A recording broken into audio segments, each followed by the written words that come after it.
नमस्कार साथियों, मैं पंजरत सर। फ्री क्लास में आपका स्वागत है। यदि आप पीएससी की तैयारी कर रहे हैं या एसएससी की तैयारी कर रहे हैं या आपके स्टेट या राज्य लेवल पर कोई लोकल बोर्ड की तैयारी कर रहे हैं तो ये वीडियो आपके काम का है। सामान्य ज्ञान की तैयारी के लिए बहुत सारे आपने वीडियोस देखे होंगे। हम एक क्रम से आपको इस वीडियो में समझाने जा रहे हैं। मैं पंजरत सर पिछले 20 साल से क्लास चला रहा हूं। उस 20 साल का निचोड़ कुछ वीडियोस के साथ में मैं कोशिश करूंगा कि रोज आप लोगों के लिए वीडियो बनाऊं, आपके साथ साझा करूं। देखिए, सामान्य ज्ञान एक बहुत ब्रॉड सब्जेक्ट है, इतना आसान कुछ भी नहीं है।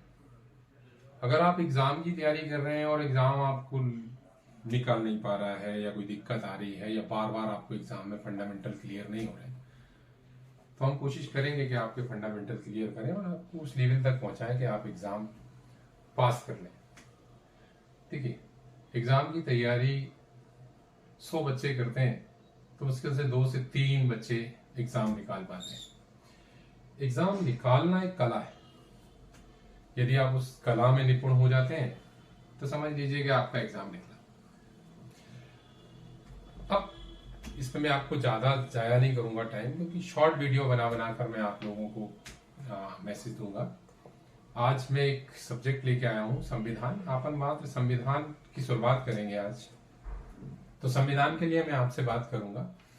देखिए, क्लास चालू करने या वीडियो चालू करने से पहले मैं आपसे ये बोलना चाह रहा हूँ, यदि आप में से किसी को मेरा वीडियो समझ में आता है या अच्छा लगता है तो आप उसे सब्सक्राइब करें।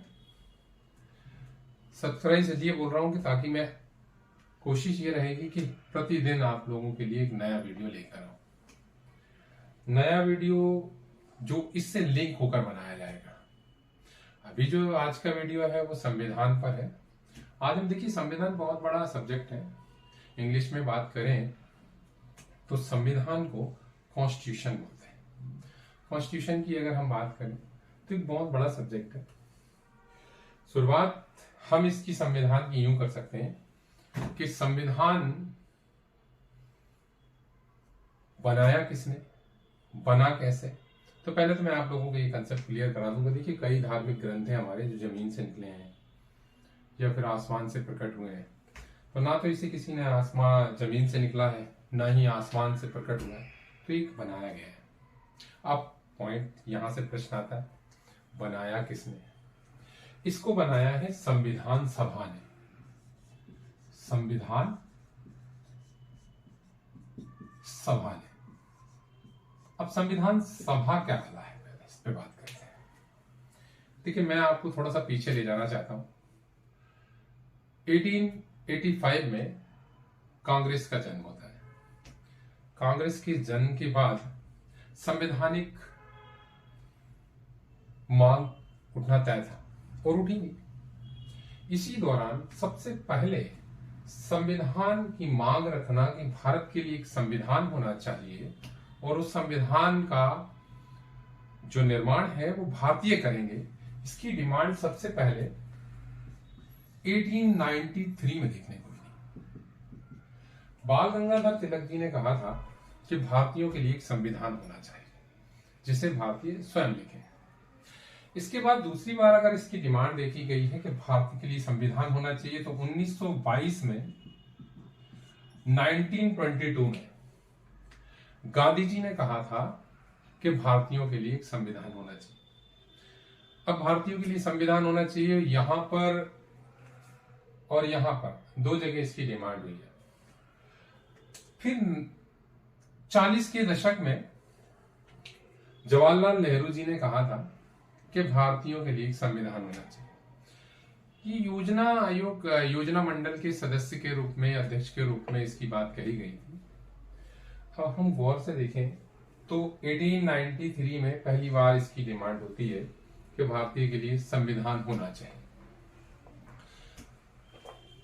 अब संविधान सभा पे बात करते हैं तो संविधान सभा 1924 में स्वराज पार्टी कहती है कि भारतीयों के लिए एक संविधान सभा बनानी चाहिए, वो संविधान सभा भारतीयों के लिए संविधान निर्माण का काम करेगी।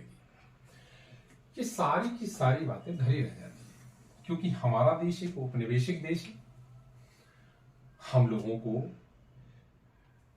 ब्रिटिश सरकार के नीचे काम करना है और ब्रिटिश सरकार अपने एक अधिकार पे काम कर रही है। ब्रिटिश सरकार की कंडीशंस सेकेंड वर्ल्ड वॉर तक तो बढ़िया बनी रही। सेकेंड वर्ल्ड वॉर की बात करते हैं, 1939 से 1945 तक सेकेंड वर्ल्ड वॉर।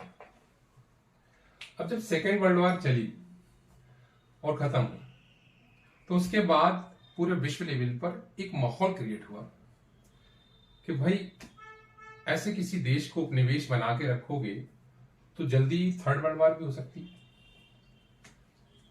मैं अपने मुद्दे से भटक रहा हूं तो मैं वापस आता हूं। अब कंडीशन बन रही है विदेश में, अर्थात ब्रिटेन में। ब्रिटेन में 1945 में क्लीमेंट एटली की अध्यक्षता में लेबर पार्टी की सरकार बनती है। लेबर पार्टी की सरकार में क्लीमेंट एटली जी ये आगे चल के घोषणा करते हैं कि भारत को हम स्वतंत्रता देंगे, लेकिन उसके लिए पहले हम संविधान बनाएंगे। तो भारतीयों के लिए संविधान बनाने के लिए एक कैबिनेट मिशन भारत के लिए रवाना होता है। कैबिनेट मिशन भारत आता है। कैबिनेट मिशन भारत में संविधान सभा की सिफारिश करता है।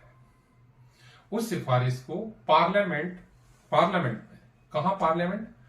ब्रिटिश पार्लियामेंट में पारित कर दिया जाता है। अब जब ब्रिटिश पार्लियामेंट में पारित कर दिया जाता है तो तय है कि भारत के लिए एक संविधान सभा बन गई। अब संविधान सभा की बात आई तो संविधान सभा में यहां की बात करते हैं कि संविधान सभा में, तो संविधान सभा में कितने सदस्य होंगे? तो संविधान सभा में कहा गया 389 सदस्य होंगे। 389 सदस्यों में से इनमें भी क्लासिफिकेशन दिया गया, 3 क्लासिफिकेशन इसको भी देखने को मिलते हैं। हम अगर आप बात करें स्टेट से या प्रांत से तो 292 सदस्य प्रांतों से चुनने की बात हुई। 4 कमिश्नरी, जिसमें कि बलाचुस्तान की भी एक कमिश्नरी थी, उसमें से लेके आने की बात हुई। और 93 इसमें देशी रियासतें थी।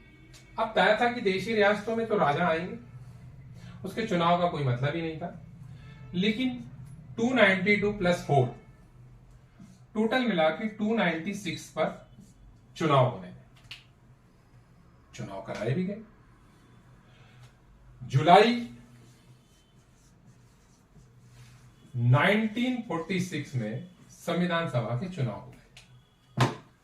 संविधान सभा के चुनाव से पहले एक चीज और बता देना चाह रहा हूं कि ये 296 जो सीटें हैं उसमें कैटेगरीज देखने को मिली। सामान्य सीट, मुस्लिम सीट और सिखों की सीट। तो इसमें जनरल की सीट रखी गई थी 213, मुस्लिम लीग के लिए सीट रखी गई थी 79 और सिखों के लिए सीट रखी गई थी 4। इसके बाद जुलाई 1946 में चुनाव होते हैं। जुलाई 1946 में जब चुनाव हुए तो जो नतीजा निकल के आया वो इस प्रकार है कि कांग्रेस को सबसे ज्यादा सीटें मिली। मुस्लिम लीग अपनी ही खुद की 6 सीटें हार गई। मुस्लिम लीग को मिली 72 सीटें। अन्य अदर को मिली 15 सीटें और 208 सीट मिली कांग्रेस को। अब पॉइंट वाली बात आ गई कि भाई इतनी सारी सीटें थी, इतना सब हो गया व्यवस्थित, ले देके जुलाई में चुनाव करा लिए गए और फिर एक संविधान सभा निर्वाचित होकर बन गई। देखिए, मुस्लिम लीग को सीट कम मिलने के कारण, और मुस्लिम लीग की डिमांड 1940 से एक चीज की रही है कि मुस्लिम लीग 1940 से बोल रही है कि हमें पाकिस्तान चाहिए। तो उनका कहना ये था कि आप मुझे पाकिस्तान दे दो और पाकिस्तान के लिए जो संविधान बनेगा उसमें हम अपनी शिद्दत करेंगे, बाकी हमको भारतीय संविधान से कोई मतलब नहीं है। मैंने कहा ठीक है, अगर हम 73 सीटें हटा भी देते हैं 72, उसके बाद भी कोई इशू नहीं था, तो मुस्लिम लीग ने इसका बहिष्कार कर दिया। अब आई पहली बैठक की बारी कि हम लोग करके चले आए हैं, तो अब मैं आपको एक और क्लियर बता देना चाह रहा हूं कि पहली बैठक हो रही है 9 दिसंबर 1946 को पहली बैठक होती है। पहली बैठक में सबसे बुजुर्ग व्यक्ति थे डॉक्टर सच्चिदानंद सिन्हा। डॉक्टर सच्चिदानंद सिन्हा को इनका अध्यक्ष नॉमिनेट कर दिया जाता है। अब थोड़ा सा देखिए, मेरे को आज की जो क्लास थी मैं संविधान सभा पे जाना चाहता था, तो मैं संविधान सभा की बातें थोड़ी सी और बता दूं। संविधान सभा में जितने भी व्यक्ति चुन के आए थे, उनका जो कैबिनेट मिशन था, कैबिनेट मिशन ने उसका आधार जनसंख्या रखा था। 10 लाख की जनसंख्या पर एक व्यक्ति को चुना जाना था। उसी के हिसाब से ये 389 सदस्यों का चुनाव करने की बात आई थी। जब चुनाव हुए थे तो इसमें 15 महिलाओं को जगह मिली थी। पहली बार भारत में महिलाओं को वर्चस्व मिलता है। 15 महिलाएं इसके अंदर संविधान सभा में निर्वाचित होकर आई थी और 33 लोग एसटी के, अनुसूचित जनजाति के, इसमें नॉमिनेट होकर आए थे। आज की क्लास में मैं आपसे बस इतनी ही डिस्कस करूंगा। अगली क्लास इसी से कंटिन्यू रहेगी, जिसका मैं आपको कल एक लेक्चर बना के दूंगा। अब इसके बाद जो हम बात करेंगे वो संविधान सभा ने कैसे काम किया और संविधान सभा कैसे कानून बनाई, उस पर बात करेंगे। आज की क्लास के लिए इतना ही काफी है। जय हिंद, जय भारत, नमस्कार साथियों।